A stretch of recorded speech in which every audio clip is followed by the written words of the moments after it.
Assalamualaikum warahmatullahi wabarakatuh. Perkenalkan, saya Feni Tulniza, mahasiswa PPG Prajabatan tahun 2022 Universitas Muhammadiyah Malang.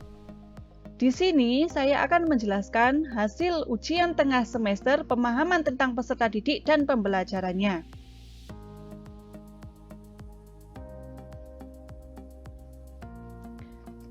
Yang saya bahas adalah perkembangan kognitif, emosi, dan sosial peserta didik SMA Negeri 3 Malang.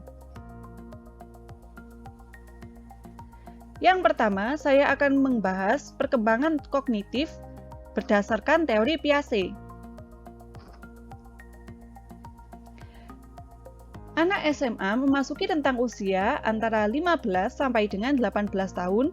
Menurut teori kognitif Piaget, pada usia ini termasuk pada masa tahap operasi berpikir formal atau operasional formal.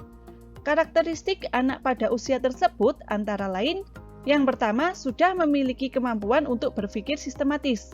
Contohnya, kelas olimpiade dan kelas akselerasi mampu memanajemen waktu dengan baik sehingga dapat mengikuti kegiatan sekolah seperti pembinaan olimpiade, les tambahan, dan tugas P5 atau pendidikan profil belajar Pancasila. Yang selanjutnya, memiliki kemampuan berpikir fleksibel dan efektif, serta mampu berhadapan dengan persoalan yang kompleks. Contohnya, peserta didik dapat memecahkan masalah menggunakan berbagai disiplin ilmu yang lain atau mempunyai keterampilan problem solving yang tinggi. SMA Negeri 3 Malang memiliki 3 pengelompokan peserta didik berdasarkan perkembangan kognitifnya. Yang pertama kelas olimpiade, yang selanjutnya kelas akselerasi, dan juga kelas reguler. Selanjutnya, saya akan membahas tentang perkembangan emosi peserta didik. Umumnya, peserta didik di SMA Negeri 3 Malang memiliki rasa percaya diri dan rasa toleransi yang tinggi. Hal tersebut dapat diketahui dari keaktifan peserta didik dalam berdiskusi saat proses pembelajaran dan mengikuti ekstrakurikuler seperti Bihwire, Teater Air, Putra-Putri Bawi Karsu.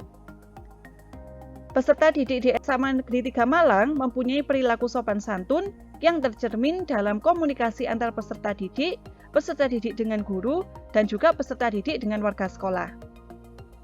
Peserta didik di SMA Negeri 3 Malang sebagian besar memiliki kedisiplinan yang tumbuh karena adanya pembiasaan karakter, yaitu datang tepat waktu dan mengerjakan tugas dengan tepat waktu. Yang terakhir, peserta didik di SMA Negeri 3 Malang beribadah tepat waktu dengan tertib. Hal ini biasanya ditandai dengan dikumandangkannya azan untuk muslim sesuai jadwal waktu sholat. Yang selanjutnya saya akan membahas tentang perkembangan sosial budaya peserta didik. Peserta didik di SMA Negeri 3 Malang selalu menyapa guru dan karyawan setiap bertemu. Hal tersebut ditanamkan dan dibiasakan oleh guru setiap selesai pembelajaran. Peserta didik di SMA Negeri 3 Malang mampu akrab dengan orang baru secara baik. Hal tersebut ditunjukkan ketika adanya tamu, baik guru PPL maupun guru yang dari sekolah lain, mereka menunjukkan sikap hormat dan dapat berkomunikasi dengan baik. Kebiasaan yang muncul akibat adanya pembiasaan yang mengikat. Pembiasaan baik, penerapan profil pelajar Pancasila dengan rincian dimensi sebagai berikut. Yang pertama, beriman bertakwa kepada Tuhan Yang Maha Esa dan berakhlak mulia. Hal tersebut diimplementasikan dalam bentuk membaca Asmaul Husna, surat pendek, dan doa penutup majelis. Yang kedua, berkebinekaan global yang tercermin dari upacara di hari Senin dan juga hari-hari besar nasional. Yang ketiga, bernalar kritis yang ditunjukkan pada kemampuan untuk menyelesaikan permasalahan baik akademik maupun non-akademik. Yang keempat, bergotong royong dan dapat dilihat dari keterampilan kolaborasi di dalam kelas maupun di luar kelas. Yang kelima, kreatif yang ditunjukkan dengan kreativitas mereka dalam pengerjaan proyek profil pelajar Pancasila.